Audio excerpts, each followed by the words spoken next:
Alright, so I was editing some of these videos and I realized that I kind of left out a pretty simple concept that I wanted to run past you guys and just kind of explain why you see this.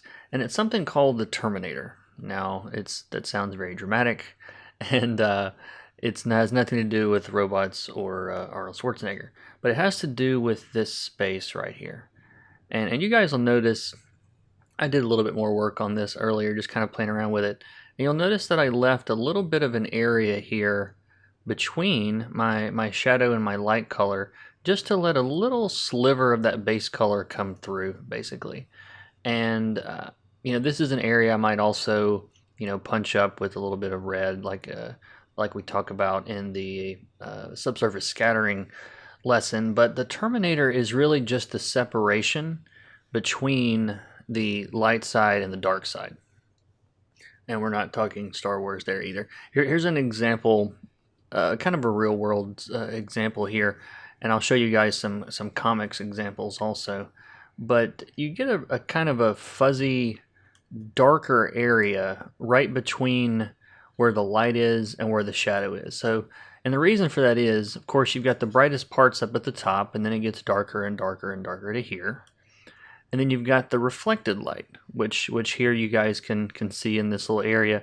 But so what's left in the middle is called the Terminator, and it's always a little bit darker. Now, I'll give you guys a couple of examples of this from some comics. So in this shot of the Hulk here, so we've got this kind of yellowy green light, whatever it is, coming from or kind of a white light coming from this side, and it's meeting this very, very warm orange light from the fire on this side.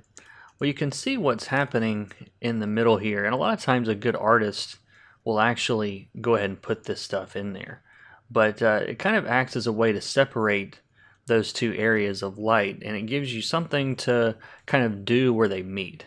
So we can do all of our rendering up into getting close to that point, but not all the way to that point. You want to leave a little bit of that dark area in between. And you can also see this in a much more subtle example of this on this piece here. Where'd my zoom button go? There we go. So like on his arm here, we've got bright going down to dark, and then we've got the bright, that little rim light there along the edge.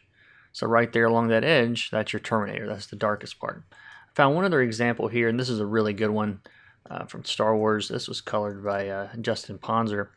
So this guy is lit heavily from the back, right?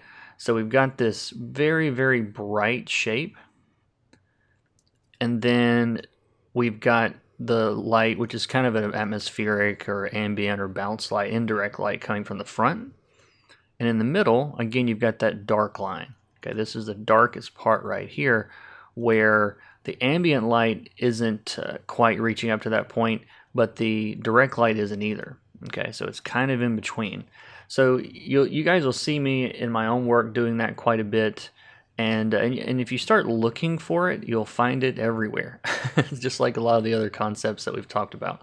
So that's what you guys are seeing. If you ever see an artist leave some of this space in here, where it might be the base color, or it might be a little bit darker than the rest of the image, that's the Terminator, where both sides of those light sources are meeting together. So this has been a quick little video, but I hope that makes sense for you.